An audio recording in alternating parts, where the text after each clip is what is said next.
Fala galera, beleza? Anicada Vitão, mostra aí, ó. Aí, ó. Galera, estamos aqui, vim aqui olhar o caminhão. Mandaram mensagem que não estava abandonado. Mostra o carro lá, ó. Tá? Vou subir pra tirar uma água.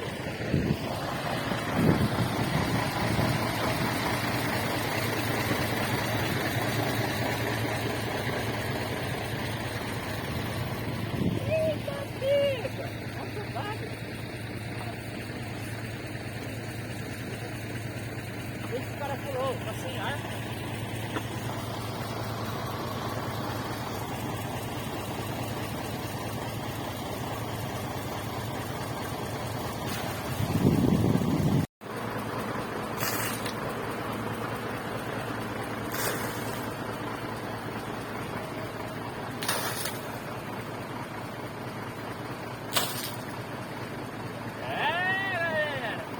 Embaixo lá, não dá pra ver, mas não tem o que fazer. Vou tentar tirar o caminhão daqui. Chover mais uma vez, não sai mais. Fala galera, aí ó, cheguei aqui, 2, 3 dias já chovendo, já quase o terceiro dia. Se o cara chega aqui e mete o pau, ó, câmara de ar nova, pneu furado, entendeu? 3, 2, 1